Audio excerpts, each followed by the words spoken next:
Vaya, vaya, vaya, vaya. Muy musicales empiezan ustedes el año. Y desde luego que habrá que animarse con algo, porque me parece a mí que este 81 tampoco va a ser una perita tan dulce en lo que a los cuartos se refiere. Y ya que estamos de músicas, a ver si este año en lo del paro y la inflación nos marcamos otro ritmo, que el que tenemos ya está lamentablemente muy oído. Buenas tardes. Pues mucho me temo que este año de 1981 sigamos cantando el tema de la crisis, del paro y de la inflación, porque 1981 tiene, igual que el anterior, malos vientos que azotan a nuestra economía, una economía que navega en un barco por un mar tempestuoso, sobre todo azotado por esos vientos que vienen del Golfo Pérsico y que forman remolinos en las empresas, en los gobiernos, y que solo sacan a flote de momento un cierto miedo y una cierta desilusión. 1981, del que ya hemos cumplido 8 días, va a ser un año comprometido. El gobierno en los últimos días, en la última semana, ha tomado una serie de medidas de cara a la liberalización de los créditos. Y ojalá esa libertad lleve a nuestra economía a un puerto seguro y eficaz, al abrigo de esas tempestades que vienen desde el Golfo Pérsico y que no traen consigo las tempestades agua, sino petróleo, un petróleo cada vez más caro y que rompe los diques de contención de nuestra economía débil. Una debilidad, por cierto, que no es de aquí y de allá, sino que traspasa todas las fronteras. Por eso este canto de Onduro hoy se asoma a Europa en busca de un espejo en que mirarse para salir de la crisis. Y como no está nada mal ser agradecido, vaya por delante nuestro agradecimiento a las autoridades de la República Federal de Alemania, sobre todo a las autoridades económicas, y de manera especial a la Consejería Comercial Española en Bonn, que nos ha puesto las cosas muy fáciles en la República Federal de Alemania. Desde que los precios del petróleo se dispararon, las economías de los países industrializados, sobre todo de Europa, sufrieron un grave deterioro. El que más y el que menos tuvo problemas con la inflación, con el paro, con el índice del coste de la vida. Y concretamente hemos planteado el programa de hoy en el Canto de Onduro desde la perspectiva de cómo están enfrentándose a esta situación grave algunos países de Europa, concretamente Alemania. En el concierto internacional, la República Federal de Alemania es el segundo país del mundo después de Estados Unidos en cuanto a volumen de comercio. Su participación en el comercio total mundial es del 12%, lo que hace que la economía alemana sea, cara al exterior, una de las más sólidas y efectivas del mundo. Su política se orienta de acuerdo a un mercado mundial libre, con una división internacional del trabajo, en lugar de autarquía, una competencia de amplitud mundial en lugar de barreras comerciales y una conciliación de intereses en lugar de confrontación económica.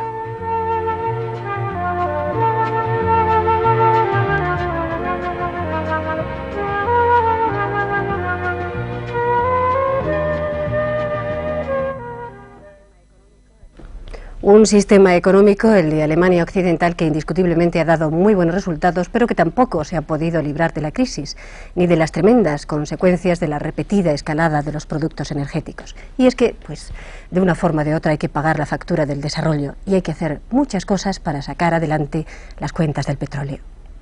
Las cuentas de petróleo fuertemente aumentadas producen un déficit en la balanza corriente de pagos. Este año, 30.000 millones de marcos. El déficit de balanza de pagos exige una mayor importación de capital para pagar. Entonces se necesita un interés interesante para el capital para que venga a Alemania. Y los intereses elevados perjudican a las inversiones alemanas. Y menos inversiones, dicen menos puestos de trabajo. Entonces hay que seguir la cadena de causalidad, hay que cortar el consumo de petróleo por eliminar el déficit, que se bajan los intereses, que vengan las inversiones, entonces hay más puestos de trabajo. Creo que todos los economistas del mundo occidental, excepto Estados Unidos, coinciden en un punto: que el año 1981 no va a ser mejor que 1980. Estamos en una fase recesiva, pero no en una recesión. Y digo esto expresamente porque una recesión está estructurada de una manera más unitaria y, por ejemplo, en la República Federal Alemana, la evolución de los diferentes sectores es de distinto signo. Por ejemplo, a todos aquellos de inversión y equipamiento les va relativamente bien y al acero le va mal. Estados Unidos se excluye de esto porque ha sido la primera en sufrirlo y por tanto será la primera en salir del bache. Además, tiene una nueva administración que da mucho valor a la estabilidad y a la inversión privada, a la que considera como punto vital para salir del periodo recesivo, y no tanto al incremento del consumo. Cuando en la República Federal Alemana se aprenda la lección a finales de 1981, irá mejor que a principios de año.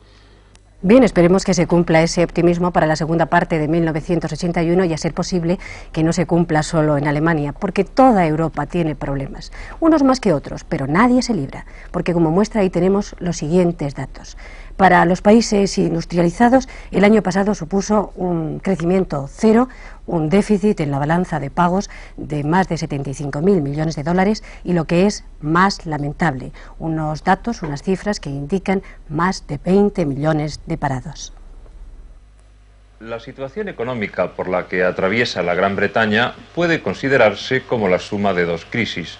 Una hunde sus raíces en el lento declinar de la industria y el comercio exterior británicos desde finales del siglo XIX, mientras que la otra responde a síntomas similares al resto del mundo industrializado actual. Esta situación pone a prueba la capacidad del pueblo británico para soportar condiciones adversas y pone a prueba también la voluntad política del gobierno conservador de la señora Thatcher de intentar establecer las bases que permitan un nuevo impulso histórico a la Gran Bretaña. Crisis del comercio internacional y política de austeridad del gobierno dan como resultado la disminución de la producción industrial, que según las previsiones establecidas al comienzo del año debería haber sido el 4,5%, mientras que las cifras reales la han hecho descender al doble de las previsiones. Nadie espera en estos momentos poder cambiar la tendencia antes de 1982, en el más optimista de los casos. Consecuencia de este y otros factores más sutiles es el elevado nivel de paro, como no había visto la Gran Bretaña desde la época anterior a la Segunda Guerra Mundial. La cifra de 2 millones de trabajadores sin empleo ha sido ya rebasada, y esta situación afecta de manera primordial a los jóvenes recién llegados al mercado de trabajo, que no consiguen obtener un primer empleo. El desempleo afecta al 8,4% de la población activa, pero zonas como Irlanda del Norte, el país de Gales o Escocia, con una densidad de población muy inferior a la media, sufren un nivel de paro muy por encima de ese porcentaje. Las estimaciones más realistas calculan que para 1982 el paro podría afectar a 3 millones de trabajadores. La inflación ha sido uno de los síntomas de la enfermedad económica británica en los últimos 10 años. En la década de los 70, el crecimiento de los precios fue de una media del 12,5% anual, y en años como 1975 llegó al 24%.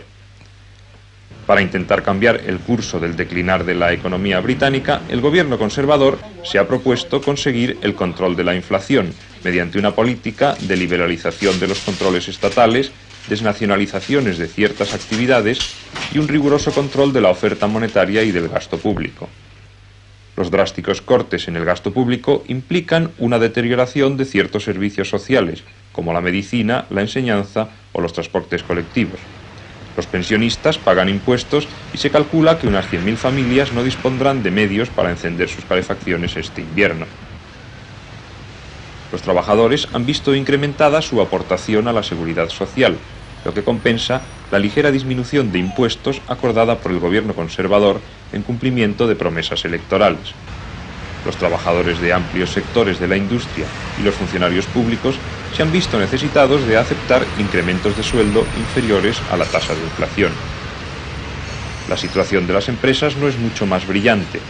El elevado valor de la libra ha dejado en malas condiciones de competitividad a las exportaciones industriales británicas, y los industriales que tanto ayudaron al gobierno conservador en las elecciones claman ante la puerta del 10 de Downing Street para que se baje el interés del dinero. El gobierno, pese a ligeros retoques, sigue inflexible en su política con el objetivo primordial de controlar la inflación y mejorar la productividad global del sistema económico para poner las bases de un futuro desarrollo. La tasa de inflación desciende progresivamente y la balanza de pagos comienza a ser excedentaria, pero la oferta monetaria y la deuda pública escapan aún al control del gobierno.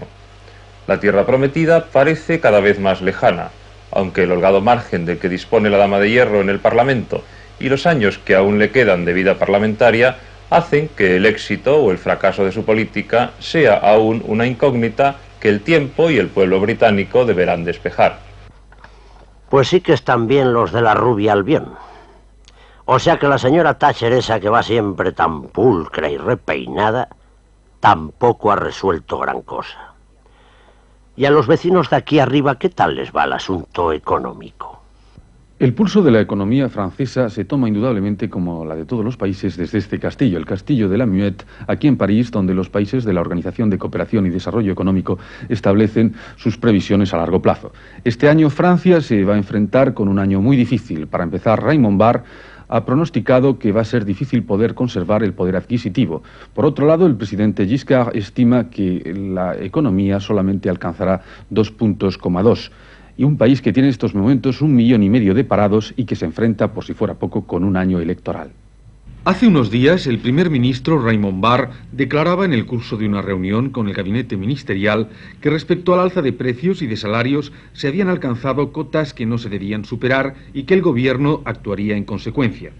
Evidentemente, aunque Francia va a llegar a finales de año a tener una inflación del 13,5% para unos y para otros un 14%, y el número de parados ha aumentado en un 7% en un año, la situación en otros países de la comunidad es peor, como en el caso de Gran Bretaña. La política de Raymond Barre respecto al franco fuerte, en un momento cuando la balanza de pagos del comercio exterior francés es deficitaria, encuentra muchos antagonistas entre los círculos empresariales que serían partidarios de una devaluación moderada que favoreciera las exportaciones. Es indudable a todas luces, y así lo ha declarado Giscard, que la economía francesa para salir adelante tiene que hacer un esfuerzo superior a la media de los países comunitarios. Otro aspecto del problema económico es la política de libre mercado y de traspaso de poderes de la empresa pública a la empresa privada que emprendió Giscard a lo largo del septenato, ya que la administración francesa, una de las más grandes y complejas del mundo, maneja unos presupuestos generales casi el doble a los de España. Mientras tanto que el sector privado en Francia, véase un asalariado, recibe una asignación inferior a la de sus colegas de Alemania y, por supuesto, del funcionario francés. Estas situaciones determinan que el gobierno decida ayudar más intensamente a los sectores en expansión como la informática, respecto a otros que están en crisis, como el caso de la empresa tradicional de Saint-Étienne, que fabricaba bicicletas y artículos de lujo, pero que ha tenido que cerrar sus puertas dejando a varios miles de trabajadores en el paro. La incidencia de la crisis petrolífera en Francia, que le cuesta al país la cantidad de 120.000 millones de francos, ha determinado que el gobierno haya emprendido el plan de dotarse de una importante red de centrales nucleares y, en menor cuenta, favorecer la investigación sobre la energía solar. La industria del automóvil, orgullo de Francia a lo largo de las últimas décadas, ha sufrido un retroceso. Se venden menos coches en un año. Las ventas, comparativamente, de octubre de 1979 a octubre de 1980, conocieron un descenso del 7%. A toda esta situación nada halagüeña ha venido a sumarse la incidencia económica japonesa que en los últimos meses ha empezado a implantarse en Francia, y a la que el gobierno trata de establecer unas reglas mínimas, ya que si no algunos sectores, como el automóvil, llegarían a degenerar en auténticas crisis peligrosas. En definitiva, un crepúsculo para la economía francesa que se puede consolar al menos viendo que entre sus vecinos las cosas no van mucho mejor y que, según los expertos, para 1985 puede conocer una reactivación, aunque de aquí a entonces el camino va a ser duro. Bueno, yo creo que llegados a este punto del programa necesitamos una especie de oleada de optimismo, porque la actitud de enfrentarse a la crisis con realismo, pero sin sensación de derrota, es la primera medida para poder salir de ella. Luego no vendría nada mal, por supuesto, eliminar algunos egoísmos insolidarios, mucha responsabilidad y trabajar. trabajar todos. Y como remate de la copa, como guinda, podríamos encontrar, y sería estupendo, algunas medidas que nos permitieran no depender tan angustiosamente del dichoso petróleo. Y por aquí va precisamente la política de Alemania Federal. En materia energética, Alemania Federal, como la casi totalidad de los países europeos, es pobre en materias primas, por lo que depende en gran medida de las importaciones. En el consumo primario de energía, el petróleo representa aproximadamente un 50% y este petróleo se ha de importar en un 97%. Esta dependencia exterior de tan preciado combustible se agudiza cada año, pues aunque los incrementos de consumo energético en la economía alemana son pequeños, lo cierto es que el consumo va aumentando continuamente. ¿Cómo se enfrenta concretamente el gobierno alemán al problema de crisis energética? Bueno, el objetivo de nuestra política energética es, primero, sustituir al petróleo. Eso es lo más importante. Entonces, ahorrar energía en general y emplearla más económicamente, preferenciar nuestro carbón, desarrollar e introducir nuevas tecnologías en el campo de la energía y ampliar cuidadosa y limitadamente la energía nuclear. Para hacer frente a la escalada de los precios de los productos energéticos y sus consecuencias, la política energética a nivel cotidiano de la República Federal Alemana se basa en varios puntos, como una utilización cuidadosa y racional de la energía que limite su consumo, vigilando la construcción de nuevas viviendas e instalaciones de calefacción y subvencionando las inversiones industriales economizadoras de energía. También una reducción de la dependencia de las importaciones de petróleo, lo que lleva a un desarrollo de las fuentes locales de energía, un aumento de la energía nuclear, unos adecuados programas de investigación, como los estudios de la tecnología de la gasificación del carbón, y una cooperación en el ahorro energético con todos los países del mundo, sin olvidar, por supuesto, la protección del medio ambiente y de la población.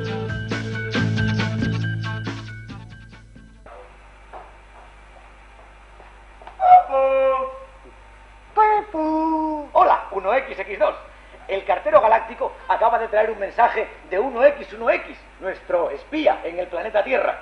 Por cierto que no ha puesto suficiente franqueo y he tenido que pagar el suplemento. ¿Y cómo está? El cartero, enfadadísimo, dice que esto, más que en la quinta galaxia, está en la quinta puñeta. No, hombre, no. Me refiero a 1X1X, nuestro espía. Ya. A ver qué dice el mensaje. Ya. El mensaje dice: queridos XX1X y 1XX2, me alegraré que al recibo de esta os encontréis bien, yo bien, gracias al gran computador. El motivo de la presente es para deciros que el planeta Tierra está muy atrasado. La zona que llaman Europa está en crisis económica y sus diferentes países las están pasando canutas. Claro, eso les pasa por estar divididos. Así la invasión nuestra va a ser mucho más cálida. Desde luego, vamos a tener que invadir la Tierra a plazos. ¿Sigo? Claro, sí. Sigue el mensaje. Bueno, sigo. Aquí, para todo, se necesita petróleo. ¿Qué es eso de petróleo? ¿Petróleo? Yo que sé, debe ser un pájaro, porque aquí dice que está por las nubes. Sigo. Alemania era un país poderoso. Ahora se está yendo a la porra. Antes allí trabajaba todo el mundo. Ahora hay 1 millón de parados. ¿Parados? ¿Qué es eso? Pues parados debe ser una nueva raza del planeta Tierra. Porque mira, aquí dice, se reproducen como los conejos. En otros países hay hasta 2 millones de parados. Ay, a este paso se harán los dueños del planeta. Sigue leyendo. Escucha. En Alemania hay trabajos que no los quiere hacer nadie, ni siquiera los españoles. ¿Qué son españoles? Pues no se deben ser robots destinados al trabajo duro, como esos que tenemos por aquí. ¿Es que allí todavía trabaja la gente? Pues por lo visto sí. Bueno, aquí 1X sigue diciendo que están tan apurados que en invierno tienen que calentarse a base de darse carreritas, porque tienen restricciones en la calefacción. Pero es que aún no han inventado nuestro clima único. Por lo visto no. En fin, sin más, se despide de vosotros vuestro amigo que lo es, 1X1X. Besos a X2, X2 y abrazos a 1X, X2. ¡Qué horror! Esta carta parece un boleto del Quinielotrón. ¿No dice nada más? A ver. Ah, sí, mira aquí. Postdata. Con el sueldo que me pagáis y lo cara que está la vida en este planeta, no llego a fin de mes. O me subís la paga de duros estelares, o va a venir a espiar vuestro padre. Y nosotros que creíamos que el planeta Tierra era maravilloso. ¿Sabes? ¿Qué podemos hacer? Espera un momento. Consultaré a la gran computadora.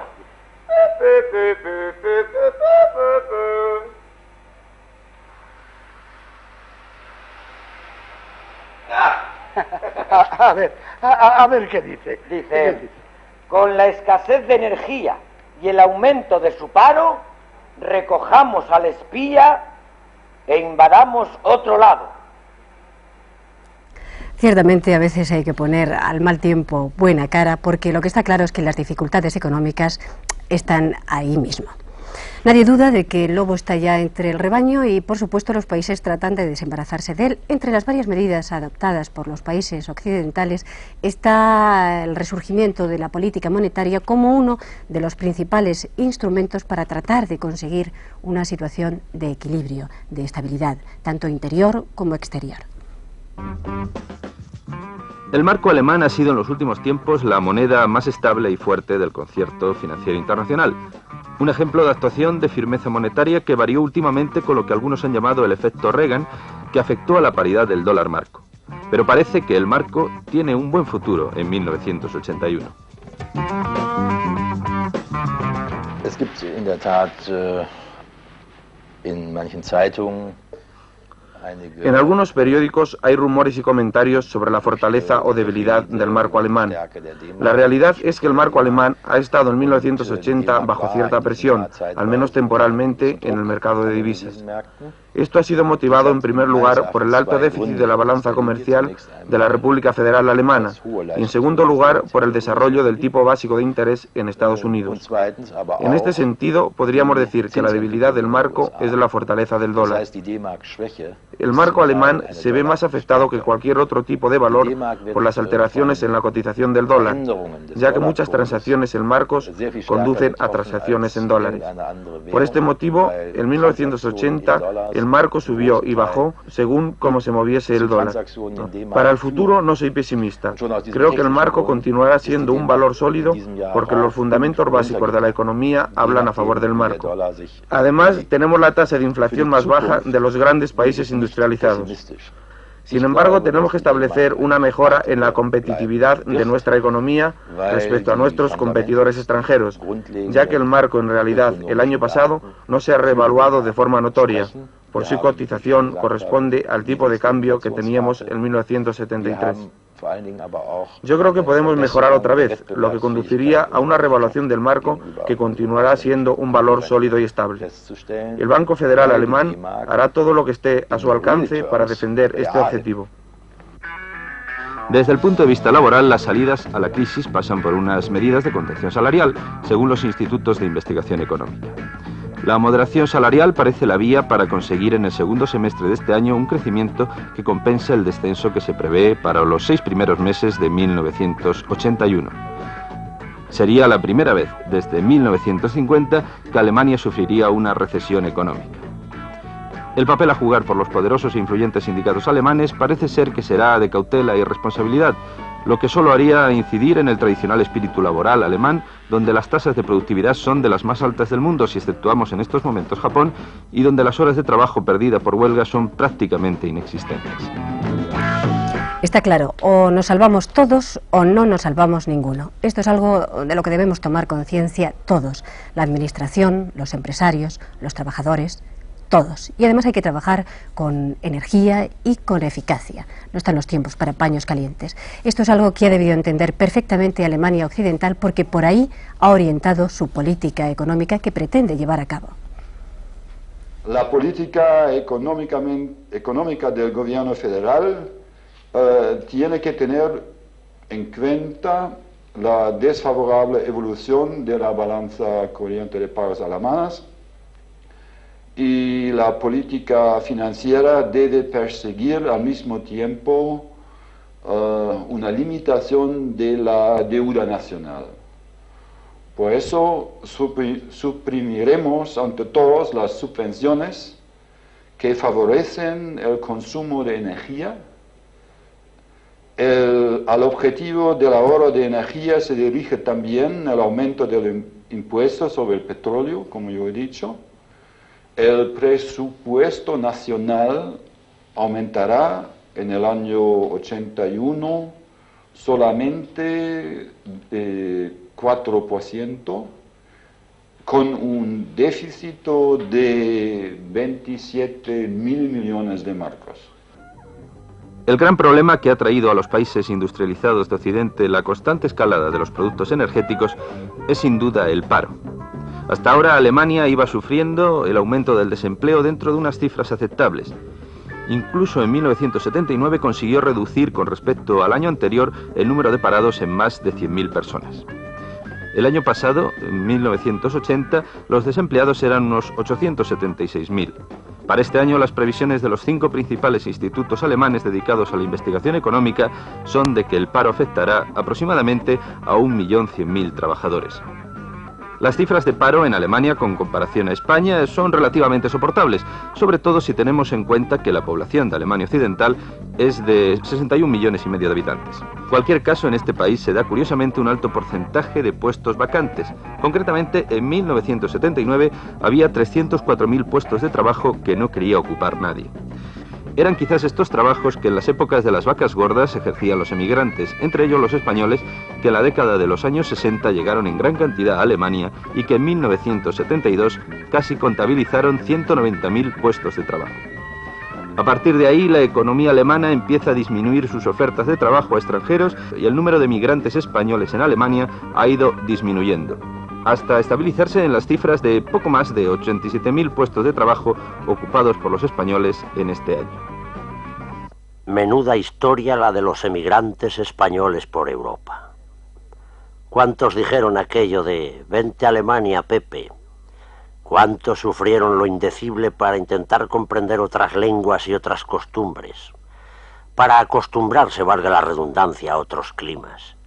¿Cuántas horas de soledad y de nostalgia? ¿Cuánto esfuerzo para ahorrar algún dinerillo que poder mandar a sus familiares en España? Pero también, ¿cuántas posibilidades de prosperar, de desarrollar sus conocimientos, de aprender unos comportamientos de vivir? Era un niño todavía, lo cual no sabía lo que era Alemania. Si no me tenía prácticamente los demás, los mayores, que regresaban a mi patria, más bien con dinero y tal, y la emoción de tener tanto como ellos para poder disfrutar, pero prácticamente yo no sabía lo que era Alemania. Ya una vez que estaba dentro, ya por unas cosas y por otras me temí a regresar a mi patria, la cual tampoco tuviera la posibilidad de alcanzar lo que hoy en día tengo, aunque mucho no es, pero allí me sería muy difícil poder alcanzar a ello. O sea, lo que le retiene aquí más o menos es la situación económica, la situación económica y las posibilidades de poder tirar la familia adelante, como aquí la estoy llevando, 2 niños que tengo, y estoy muy bien aquí en Alemania. ¿Qué consideración tienen los trabajadores españoles en este momento? Pues, en fin, no es muy bueno. No es muy bien. Ahora, ¿mejor o peor que antes, que hace años? Bueno, mejor que antes por el hecho de que un tanto por ciento avanzado ya entiende un poco el idioma y se le hace más fácil el poder llevar esta vida. Ahora, yo creo que discriminaciones sigue habiendo aquí por los miembros españoles y los miembros alemanes. Die deutschen Unternehmer El empresario alemán estuvo y está hoy muy contento con el trabajador español. El descenso de trabajadores españoles en Alemania radica menos en el hecho de que estos trabajadores, que en parte están altamente especializados, no sean deseados en la República Federal Alemana, sino más bien en el hecho de que con la apertura y el cambio de régimen político en España, muchos españoles deseen regresar a su país donde pueden desarrollar una labor especializada. Nosotros hemos tenido y tenemos, y esto lo quiero remarcar, las mejores experiencias con los trabajadores españoles y además espero que se hayan formado satisfactoriamente aquí y por tanto sean un valioso componente de la industria española. Soy de Villanueva de los Castillejos, provincia de Huelva. ¿Cuánto tiempo lleva aquí en Alemania? Estoy desde el año 1965. ¿Siempre en Frankfurt? Siempre. ¿Y por qué se vino aquí a Alemania? por lo que no hemos venido todos, no por las camas y por nada, sino que es la pura verdad nuestra. Allí no había un puesto de trabajo donde yo me vine aquí recién cumplido el servicio militar y cuando cumplí el servicio militar, como no encontraba trabajo, me tenía que buscarlo por donde que fuera. Me puso ¿Se encuentra contento ahora? Hombre, contento en lo que cabe, según se ve la situación por allá, con el mercado de trabajo, pues me encuentro contentísimo. ¿Usted qué trabaja? Trabajo en una druguera, en una imprenta de periódicos. Sí. ¿Y ha intentado buscar trabajo en España? ¿Ha vuelto alguna vez? Nunca. ¿No ha vuelto a España? No he puesto todavía la ilusión. Sí. ¿Y la mayoría qué es lo que quiere? ¿Regresar a España quizás? Pues sí, el mismo sistema es para todos. Unos con una ilusión más, la fiebre más alta, otros con menos fiebre, pero que todos estamos con la misma cosa. Entre tanto salen algunos que dicen, yo me quedo aquí para siempre, pero eso es muy poco, un porcentaje muy pequeño. O sea que en general estamos todos siempre con la misma ilusión. Hay muchos que dicen, yo me voy para el año que viene y el año que viene vuelve a venir el otro año y así continúa la cosa hasta que se van pasando los años y años y años. Yo soy de Cueva del Becerro, provincia de Málaga. Yo salí a último del 61. Salí para Alemania, estuve en Alemania hasta el día 27 de mayo del 67, a donde nació aquí el Francisco, en la capital de Arnove. Cuando llegamos aquí, aquí a París, el día 27, empezamos a trabajar. Hemos estado en esta casa viviendo desde entonces hasta la fecha. Ha nacido también aquí Antonio.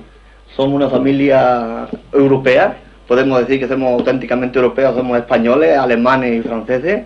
La cuestión de ser, solamente con ser extranjeros, hay ya una discriminación, en tanto que extranjeros, a donde lo van desviando a la cuestión profesional, a donde no tienen salida de ninguna clase, a donde más del 60% de los inmigrantes están yendo a mano de obra, o sea, son a mano de obra.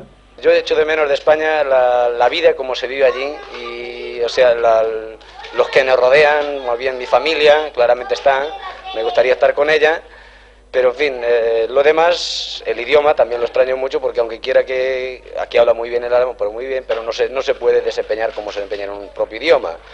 Y aparte de eso, pues no sé, la manera de vida en España es muy bonita. Lo único que nos falta es el dinero. Ya, ¿cuántos años esperas estar aquí? Pues yo por mi gusto mañana mismo me iría. Si la posibilidad en España me ayudase, como me están ayudando aquí, y pudiera vivir, mañana mismo firmaba ya para marcharme definitivamente. El árbol donde anidé, fruto de una posguerra. Pregunta por qué emigré y su dueño no contesta.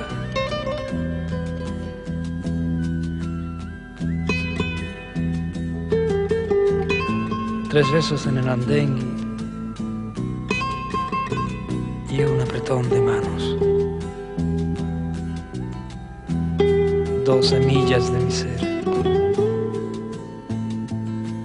y una paloma que amo.